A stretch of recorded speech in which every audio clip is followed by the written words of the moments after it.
So welcome everyone. Welcome to the ILF Community Call. So we do this call every second Wednesday of the month.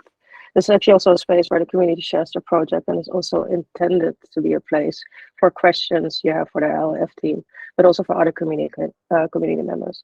As Vanille already mentioned, this call will be recorded. And I also wanted to mention the fact that if you have any remarks or any ideas for features or topics we could cover, don't be shy to message us on Slack or on our emails, or at least Vanille's email or Chris' email. So I wanted to start with an update of the Future Money Arts and Culture Grant. So we had 96 submissions, and this week we actually assigned those submissions to the judges, so the process has started, and we're very, very excited. Then furthermore, we have a couple of new opportunities in the ecosystem. By accident or coincidence, we have 2 sessions on the 27th of April. One session will be the Open Payments Huddle this month, and we've invited back the ILF grantees Natalie Exton, from WebMonetization for the Arts. Then we've also invited back Lior Zalsmason and Joachim Lawil for WebMonetization as a catalyst for social change. And then also we have invited back Danny George, Sarah Isaiah, and Hanishka Kapoor from Tettle Civil Tech. They all will discuss, of course, their research during the Open Payment Huddle on the adoption of WebMonetization and open payments in various groups. The other session we'll have, it's a very different session, is that ILF will be hosting a session at the upcoming Global Digital Development Forum. It's a mouthful. There's a link on the public note-taking document that will send you to the website to register, but there will also be a Eventbrite invite coming to your email. So that session is on the 27th of April, and it starts at 1 o'clock GTM. So it's a virtual session with featuring grantees from the financial servers cohort. That will be TitsaWorks, Cold, Wallet Guru, Isaiah, and the People's Clearinghouse. So if you are interested in attending, either go to the link in the public note-taken document or wait for our email. So now I actually wanted to go to Alex to give us a recap on the Interledger Developer Meetup. That was on the 23rd of March in Cape Town, South Africa. So Alex, I'm passing it on to you. Hi. Yeah, so we went to Cape Town a couple of weeks ago to do, well, we went to South Africa a couple of weeks ago to do several things. Briana talked at Blockchain Africa about financial inclusion. Sabine had a lecture at a local university in Cape Town about Interledger. And then we held the developer meetup with the people from Snake Nation in Cape Town the following evening. We had about 65 people show up, not including staff, which was a great turnout. There was a mix of students, entrepreneurs, some people in the fintech industry, some people with wallets who were interested about Interledger. We ran a panel with Twanda from Snake Nation, somebody from TIA, the Technology Innovation Agency of South Africa, and with Adrian from Finboss. And then we soft unveiled Rafiki Alpha. We tagged the Rafiki Alpha release. I think Sabine tagged it an hour, 45 minutes before the meetup, and then went on stage and demoed it for everybody and talked a bit about Rafiki and what we do. That is also now available. She'll talk more about that and what went into the alpha in her slot update.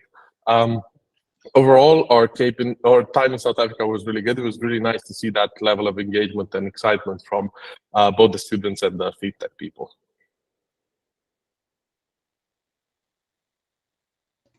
So Alex, can I ask a question? Yes.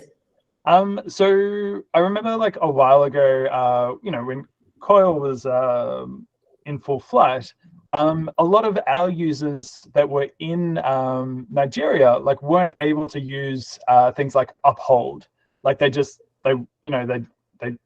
Uphold didn't support that. So with your travels in South Africa and in Africa, how do you kind of get around that? Or are you basically teaching people about new technology, but the infrastructure isn't there? How do you do it? So first of all, Interledger started out as an idea on a piece of paper, right? And we're trying to make that a reality. One of the biggest pushes we're doing, or the reason we're doing this, is for awareness and for gathering feedback. So just talking to people with a wallet about Interledger and what it can do, that was one of the things that we wanted to do. We wanted to be there in the local community with the local wallets, trying to get them to onboard, because that's how you get an Interledger account, right? You need a local entity to be able to enable Interledger so you can get an account with them. So we did that in there. We also did that for not just because we could have put together 10 executives from a company in a meeting room and achieve that. But if there's no user pressure, nobody's going to do it. So we wanted to bring both users and stakeholders in the same room, have the conversation, see the excitement of each other. Especially since students are one of the digital natives, right? You don't have to talk to them about the value of having a digital wallet. You don't have to talk to them about the value of getting this app on your phone, right? So that was one of the target groups we had. And that is the reason we keep going there. We've also went to Nigeria last year, and Nigeria was a research trip where we wanted to talk to both financial regulators, because one of the reasons Nigerians couldn't get an Uphold account wasn't because of Uphold, it was because of the financial regulations in that country. So we sat down with both financial regulators and local fintechs and banks and other. We sat down with foundations who do financial inclusion in there. We tried to get a better picture by being on the ground in order to see if we can make Interledger work for them and how we can make Interledger work for them. Awesome, thank you. That makes so much more sense. Thanks. Hello, hi Alex. I have a quick question. Did you guys record the event in Cape Town? Is there any way we could see that? No, sadly, no. We wanted the soft launch. There was no technical capabilities for recording, but we wanted the soft launch to iron out the kinks in that presentation and in that launch, so that Sabine can come on this call and show it to everybody else. So we will record Sabine's version of this call, and that's going to get published on our YouTube channel as Rafiki View on Alpha. Okay, great. Thank you.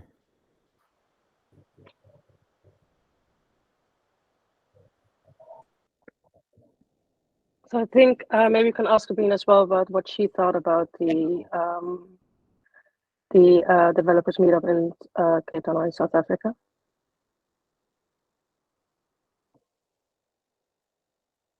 Is she there already or not?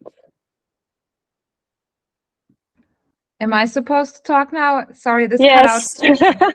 Yes. So first of all, I'm not prepared to do the presentation now. I since it wasn't on the agenda, I didn't think that we would do it now. I thought I should just give an update. That would be great. Just an update. I'll just give an update, and I mean, I don't know. We could just slot in a different one of these just for me to do the presentation. I don't know. I just recorded and we posted somewhere, and I just talked to myself for 30 minutes. That's also fine. But yeah, sorry, I didn't know that I was supposed to do it now. But let me give the update.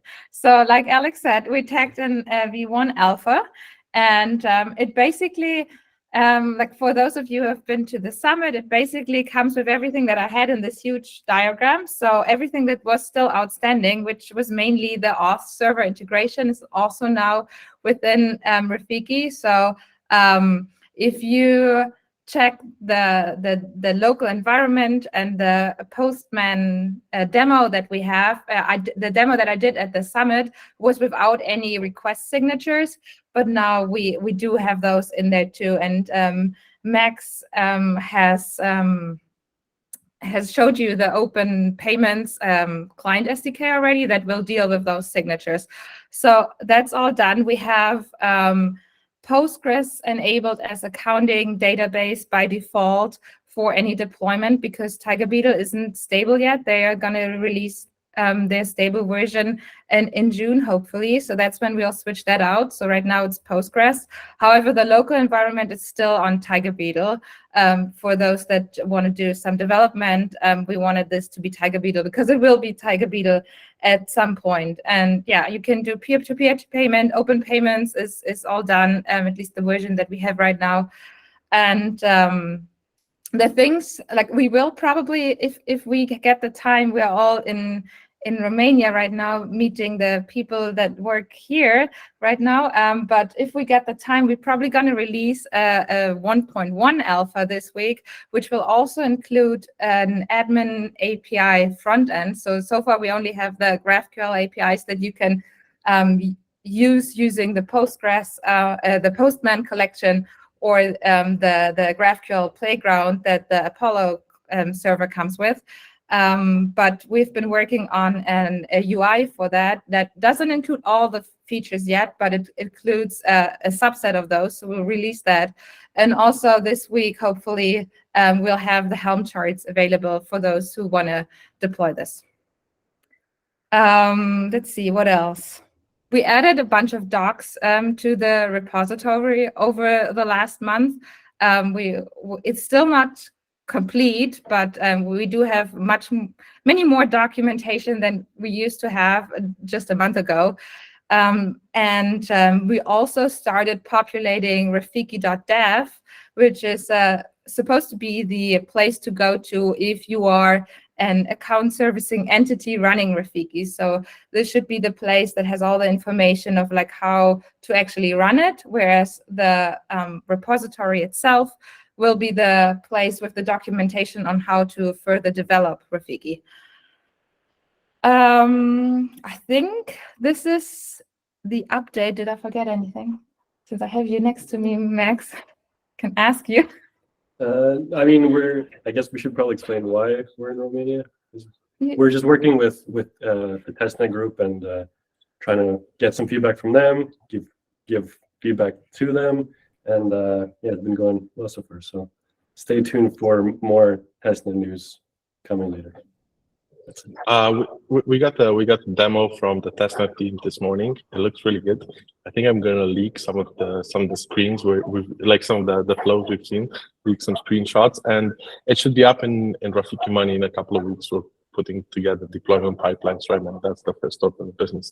So once it's on Rafiki.money, you can get an account right now on the testnet. You will be able to get an account, add some fake money to your account, and then send that to another account on the testnet with money, and you should be able to see and request money as well from other people on the network.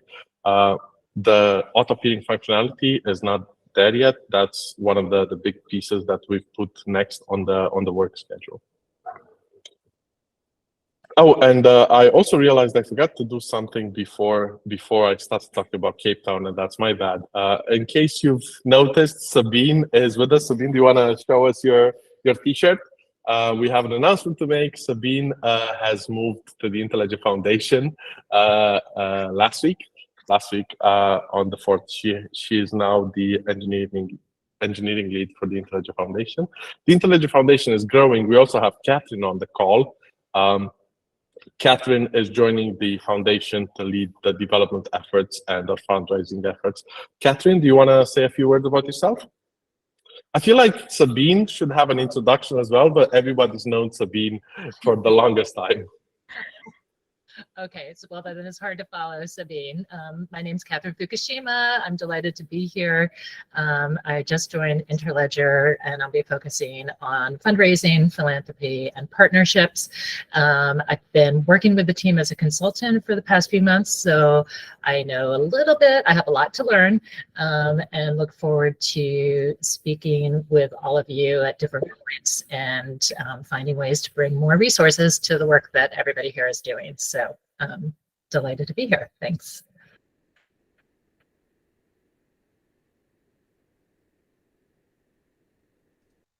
So welcome for thank you for the introduction. I'm sorry, I'm just reading welcome like a message in the chat. So I got slightly confused as well. So now actually we wanted to continue to Adrian. Is he there to give an update as well on Fimbus or Sabine? Also start.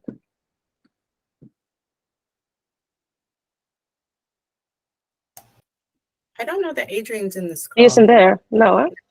I just checked the chat as well. Well, makes it a bit quicker. So then we just continue to the next one actually. I believe we went through all of our updates, so we can actually continue to the beautiful deep dive from SumAssembly with David Benoit and Christina Kinney. And I'm very curious about what they're going to bring. So. All right. Hi, everybody. Wow. Thank you so much for having us. I'm really excited about the deep dive. Our goal for today is to talk a little bit about our project in general, give some background on what we're doing and why, and then talk a little bit about the challenges we faced and some of the solutions that we've come up with recently, which are kind of exciting and I think will be helpful to the community at large. So bear with us. We have our presentation here with a new date, but our reason for being and the reason that we started SumAssembly was because the #1 complaint from gig workers and the creator community was how they get paid. So I'm from the payments world. David is also from the payments world. We have a lot of experience there, and we kept seeing these terrible complaints around how bad payout systems were, how expensive they were, how many fees were associated, how slow they were, and it was just endless. So we thought that we could probably do payouts better. And when we started investigating, it's not just the creators and the gig workers who are having trouble, but it's the companies who are trying to do these payouts. And as anybody here doing payouts understands, it's rough. There's all these counterparties you have to manage. You have to manage the risk. You have to integrate with about 1 million payment providers. You have to deal with FX fluctuation, local bank accounts, local entities. It's a real pain. So there's really a lot of pain on both sides, and there hasn't truly been any incentive to change the game or to update the payouts game. So we imagined this company, SumAssembly. Oh yeah, I'm saying $28 digital transaction fee. It is maddening. It's crazy. So we imagined ourselves creating this company doing payouts that were simple, affordable, and instant. And the way that we are doing that is to become the very first payout orchestration platform. I have been in payments for quite a long time. I know David has as well. So once you understand how many people and how many companies are involved, I think that is one of the barriers to new innovation in this sector.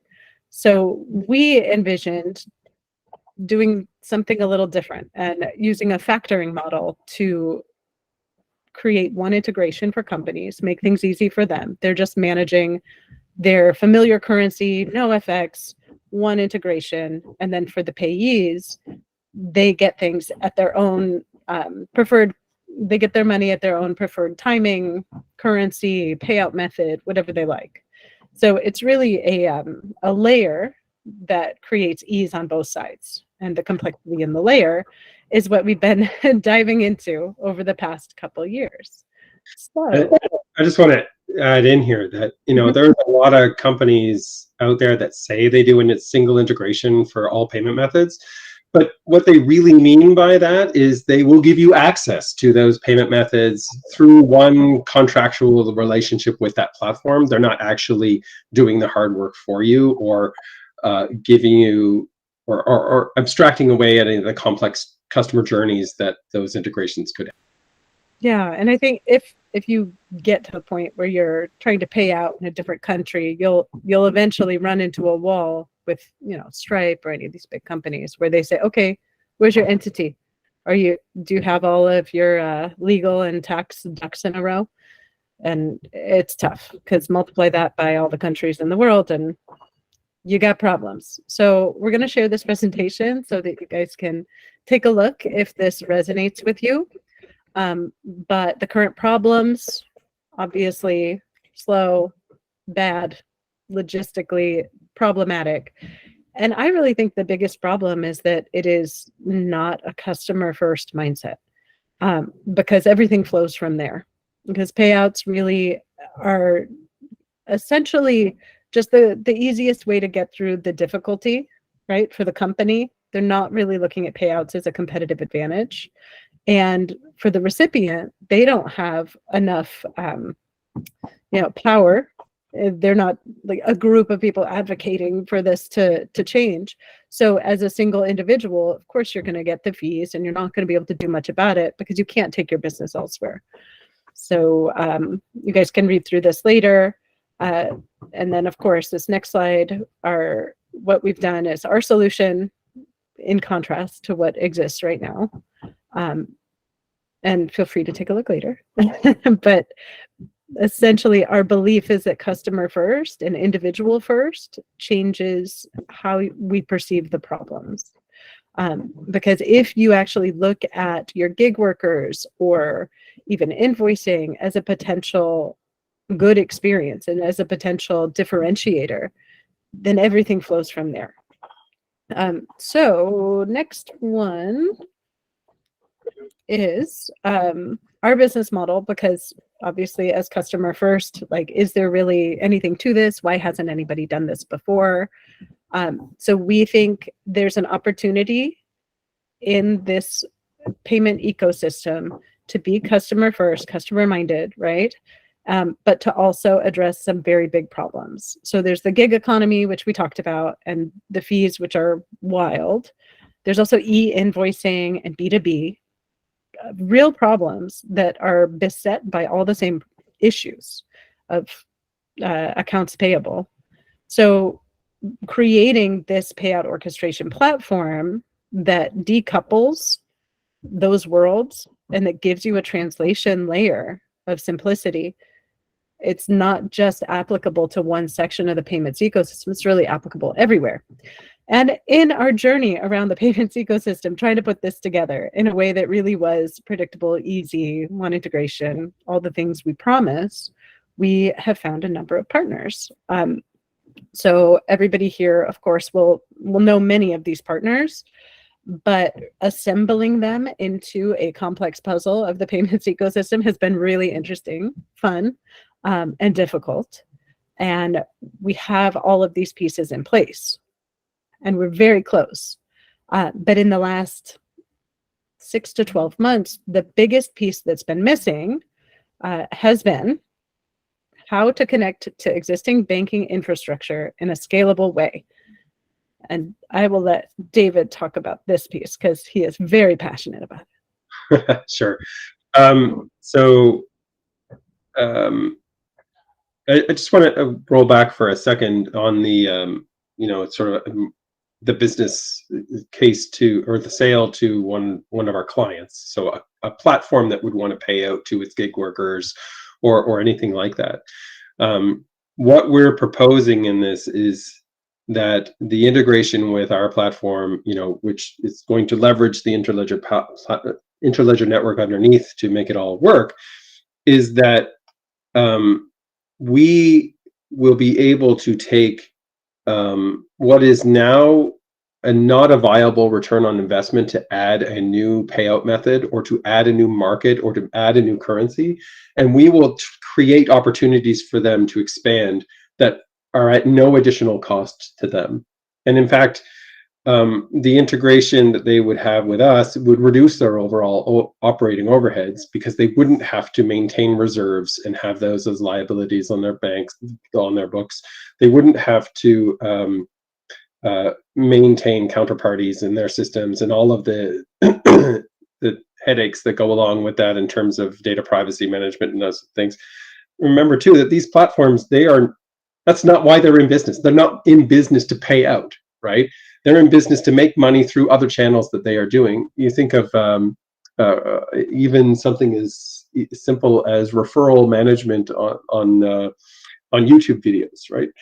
Those platforms like PartnerStack or others like it, those are what manage the payments for companies that are selling things, not the companies themselves. They don't want to deal with any of those things. So we're proposing to take on those same challenges for those companies so they can continue in their operations.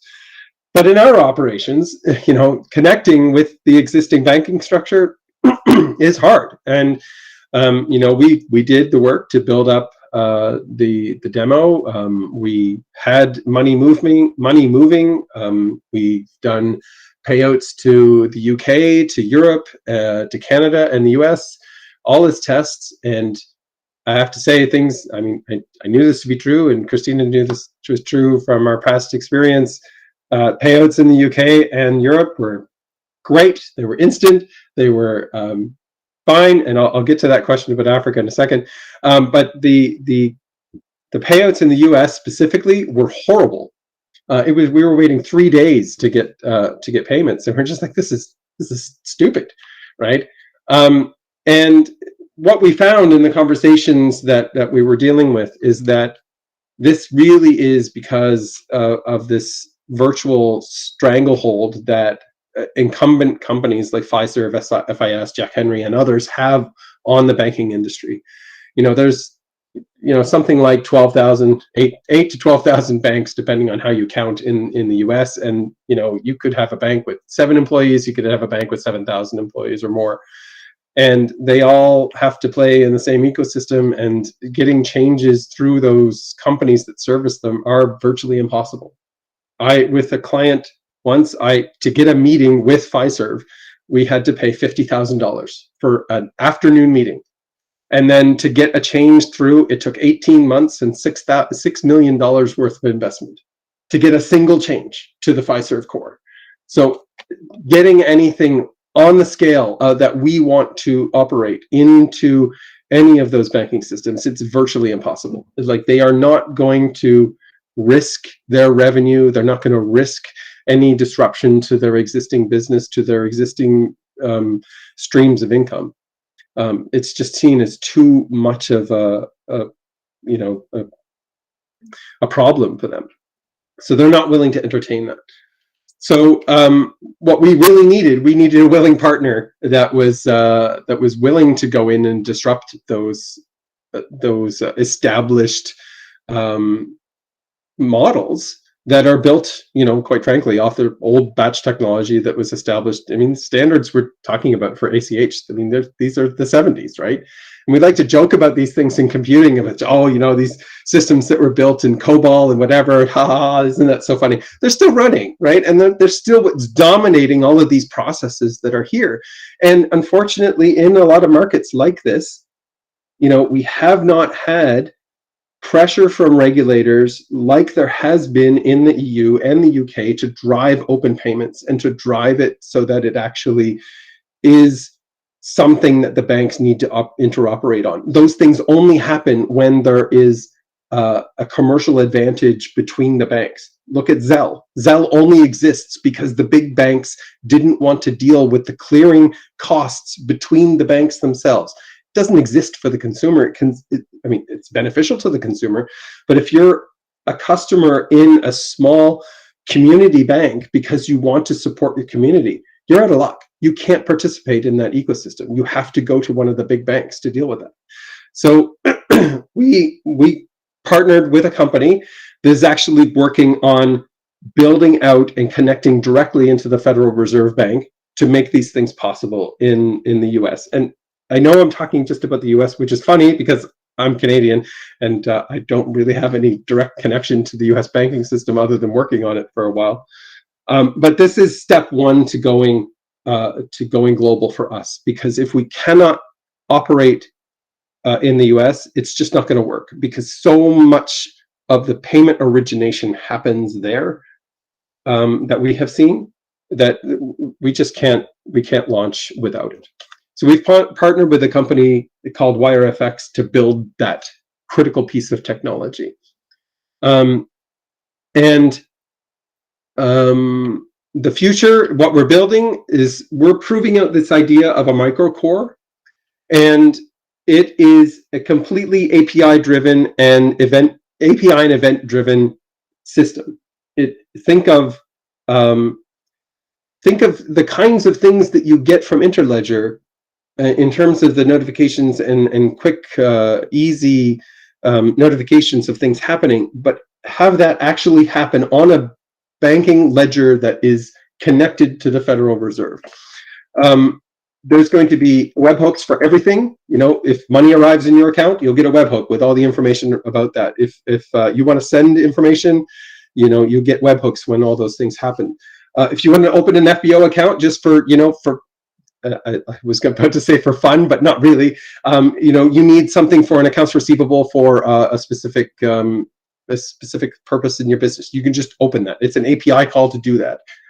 Yes, there's checks and screening that happens for specific information, but all of that kind of thing can happen in a very automated way now. So submit an API call to open an FBO account, have some system in the background that runs and accepts and verifies that information. Get a webhook call when that FBO account is ready to use. It's that easy.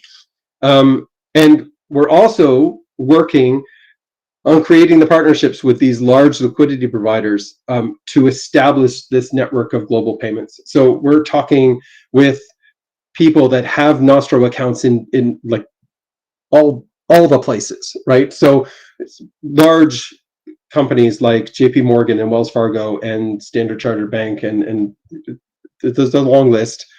And between SumAssembly's partnership and WireFX, we're working on getting these low value payments, which is what they're called in the industry, connecting up that network of low value payment networks so that we can send instant payments anywhere, and have it all driven by an API. And, particularly for this crowd, all connected to the Interledger network so that we can provide those services to anybody who wants to connect. And we believe that once we have these, SumAssembly, the vision that we had 2.5 years ago about how we wanted this to work, it'll actually be able to happen. And we've seen it in a demo. We've seen it work with crypto ledgers to prove out the concept. But now we think we can actually connect it to the real banking system and have it economically accessible. And that's it for now. Any questions? David, I was wondering if the new FedNow thing will help you or hinder you or make no difference. Yeah, so it will help. It will help quite a lot. What's interesting about FedNow is that there's kind of these, again, the US banking system is a bit weird because there's no regulatory drive to do one thing, right? Just make it like you can put an IBAN in almost anywhere in Europe and you can send a payment, right? It's almost that simple. It's a little more complicated, but it's almost that simple, right? Here's an IBAN, send money. For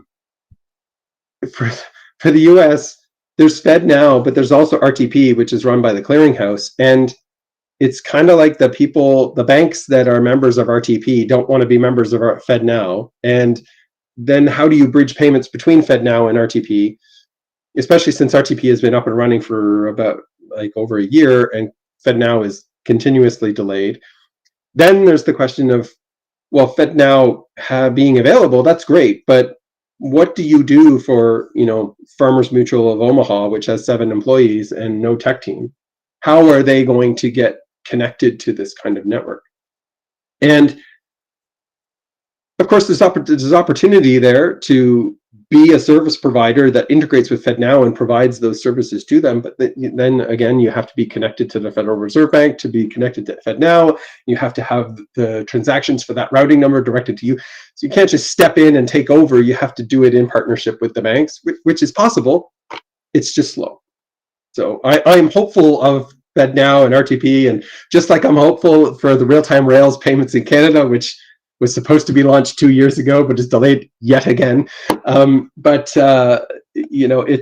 It's more of a, I can't wait for it to happen than I'm holding my breath. Awesome, thank you. I do feel like multinational companies like Nike, for example, would love this. There's so many transactions that they have to deal with in so many different countries. It sounds amazing. Yeah. And sorry, I want to look back, since you mentioned multinational companies in different countries and stuff like that. Somebody mentioned, what about Africa and other places? We are not ignoring any markets at all. We have very early talks, well, more than early talks, pretty established talks with connecting some of the largest payout services in Africa, Southeast Asia, and what was the other one? Oh, and South America as well. So we're, like Christina and I, we have many connections from our past work. We're trying to leverage those to make this really, I mean, it says on the slide, better payouts for everyone, and we do mean everyone, right? We're trying to make it so that it's not just those with a bank account that can access payouts, right? Like, why do you need a bank account? We talk about serving the unbanked. Well, let's really serve the unbanked. Maybe they don't want a bank account. Maybe this concept of having a bank account is just something that we think of as familiar and the norm, but it's not the norm everywhere.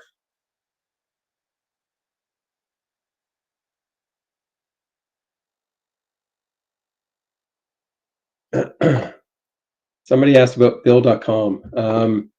My experience with Bill.com makes me laugh. So no, I don't think so. I've had very negative experiences with Bill.com and their timing of payouts. I had an invoice outstanding with them because I thought it looked like a great solution. I had an invoice payment to me, and this is not a hard one, shouldn't be a hard one, from the US to Canada, and it took 60 days. So not exactly fast. So David, sorry, just as another question. So does a crew / SumAssembly, like, would you be taking on risk in terms of, you're providing instant payments, but maybe the banks aren't, so then are you basically covering that? How does that work? Yes, so that's a very good point. And Christina mentioned, one of the key parts about this is our factoring model.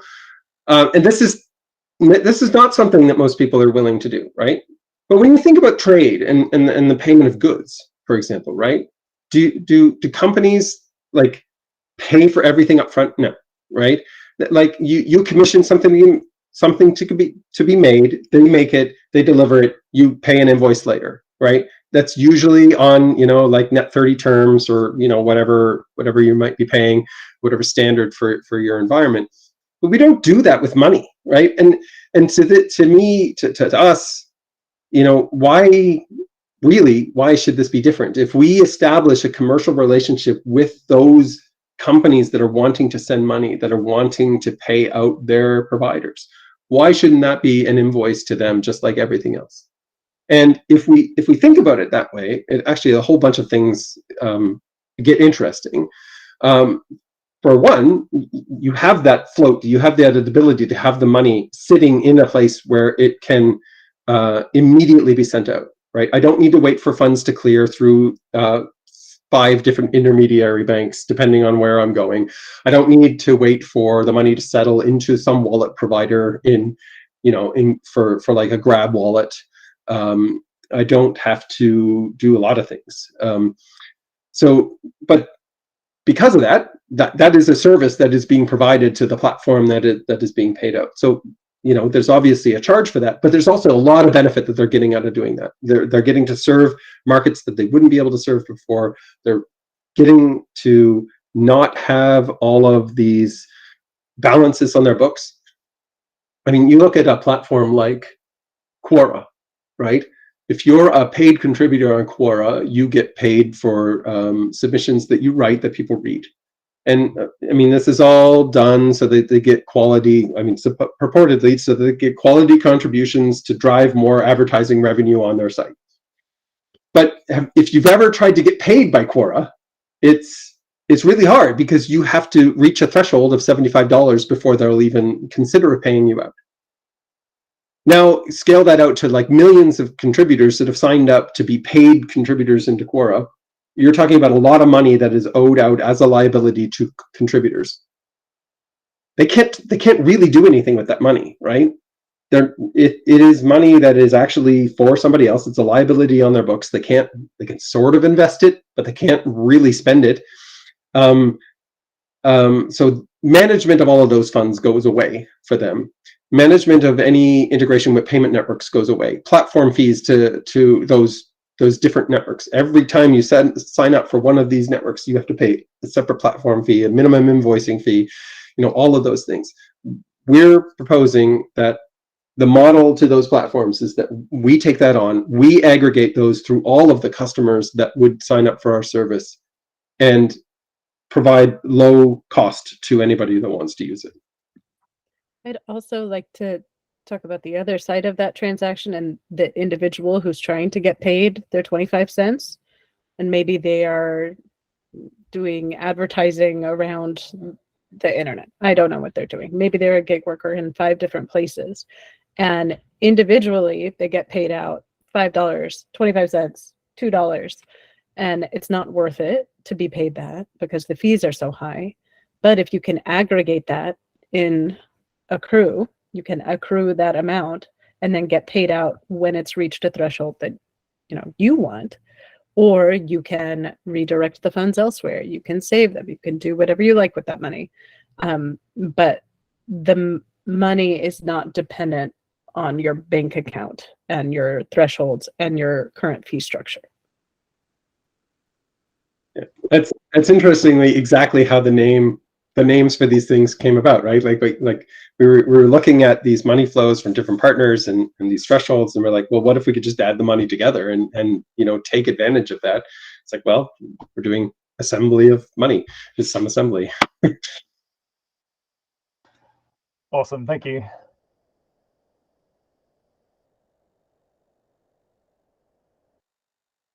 I see another thing about next generation Stripe. Well, I hope so. I find Stripe to be extremely, they're extremely good at invoicing people for their services. I'll just leave it there. Right, so I have another question, elephant in the room. Actually, it's a 2-part question. 1, when is SumAssembly going to be ready?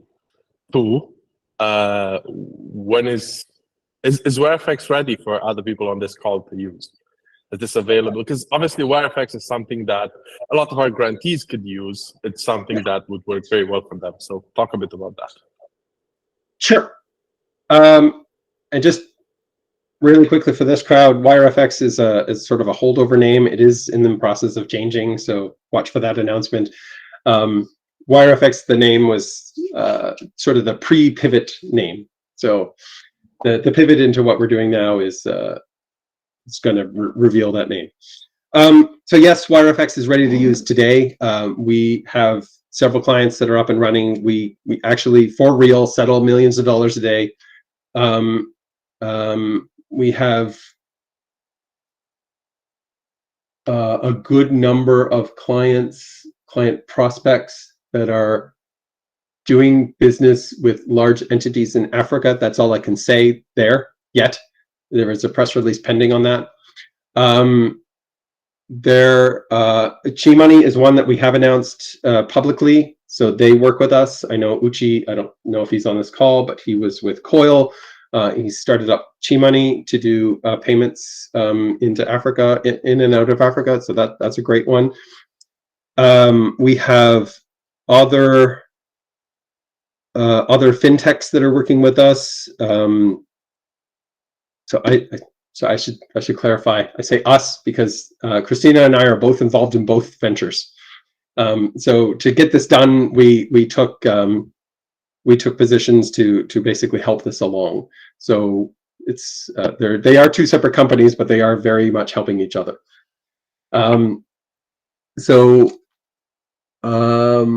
Yeah, so we're totally willing to talk to people. We are fintech friendly, fintech and startup friendly.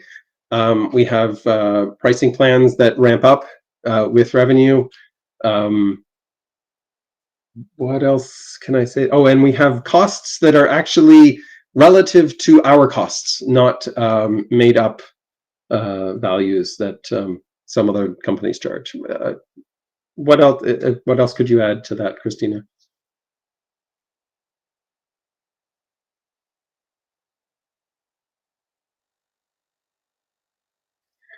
I think Christina is frozen. She's actually got.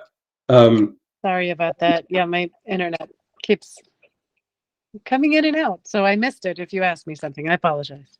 I was just wondering if you had anything to add on to where WireFX is today and working with people in the Interledger ecosystem. Yeah, I would say absolutely ready if you're curious. You know, we use one NDA, so it's pretty standard. Like they can send you over a quick NDA and we can get into the details. I mean, I think the reason we wanted to talk about that at this call was because it could really help accelerate a lot of the projects that we had heard about at the summit and on these calls. So yeah, if you're interested, absolutely. I think David and I are both on the Interledger Slack, so feel free to DM us.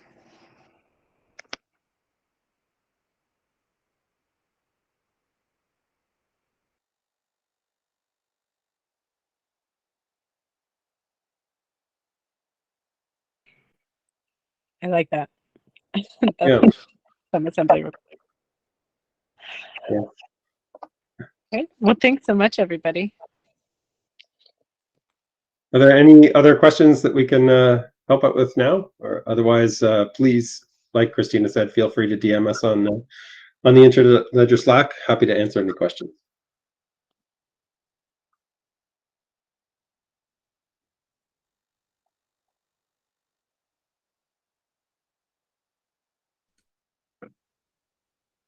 I don't think there are any more questions, are there? No, right? Well, then I will continue. And that's actually, I have a question for the entire group, if they have any quick updates, or are there any milestone you would like to share? I don't know if somebody wants to throw something in, or let's stay quiet.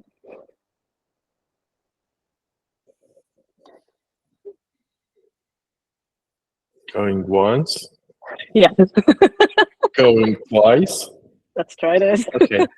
If nobody has any milestones, I would like to leave this group with a big ask. So we've probably heard that as part of the core spin down, we have inherited the WebMonetization extension, and now sits with the foundation.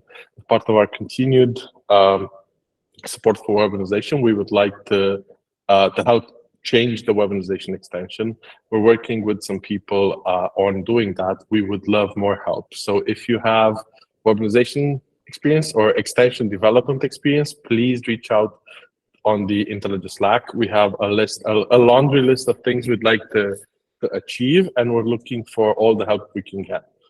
If you know of a great web extension developer, please feel free to recommend them to us as well. We'd love to find more people to help us with this. And I know web extension development is kind of an exotic skill, hence please reach out into your networks for anybody who you think could help us. Sorry, Alex, just to clarify, is that like a paid thing or is it voluntary? Yes. Like, Yes, it is. It is both a paid and voluntary gig. Contributions welcome any day, but grant, contract, whatever works for the person. Yes. Awesome, thank you. Cool. So then, oh, sorry, you can go, Karma. I don't know if that's the name. Sorry. I don't know if you want to whatever, but what are you thinking? What's the vision here around this? I mean, I think I know the answer, but I'm just curious if you're going to start plowing resources into additional development, what's the goal? Yes, that is a perfect question. So we have 3 steps we want to achieve. The first one is to get a mock version of the extension out, so development can continue, an extension that still mimics the WebMonetization events without making payments. And that's something that's coming out quite soon. We've got the resources for that. What we're trying to build, or the biggest picture, is we want to make WebMonetization work with open payment. So whoever has an open payment wallet will not require a WebMonetization provider. They can be their own WebMonetization provider. So if you put your wallet or payment pointer into the extension should be able to pay out of that using the open payment grant feature. Should be able to pay out of that directly into the website. And we'd also like to, that's step 1. And step 2 is we would like to change the WebMonetization models in the extension. Right now, the extension is set up or was set up for two models. One of them was streaming payments, and the other one was tipping. We have a bunch of other WebMonetization models which we'd like to try and enable in the extension so that everybody, as their own WebMonetization provider, can decide how they want to be web monetized online. So if you want to pay per view, we would like to put that into the extension. If you want to change the rate of streaming, that should be available in the extension. If you want to only be monetized as tips, that should be an option in the extension.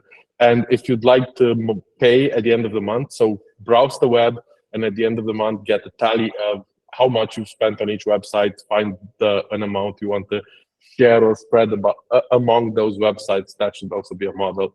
So this is, as you can see, this is a 2-year plan we have in here, and we'd like to develop this with the community, with a lot of user experience help as well, and with interviews with past and present grantees.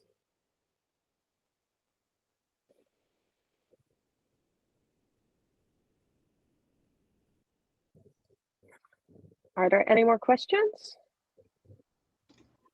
Sorry, Alex, just for developers that might be interested, sending you an email address is, sending you an email is the best approach? So either message me on the Interledger Slack. If you're not on the Interledger Slack and you don't want to take the trouble, my email address is alex@interledger.org, and email's welcome. Okay, great, thank you.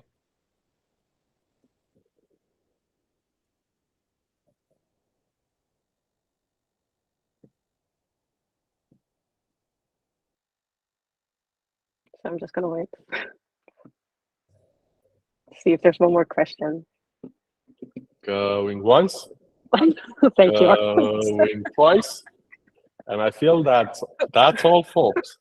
So I wanted to thank David and Christina very much for the presentation. And then, sorry. Oh, there's another question? No, right?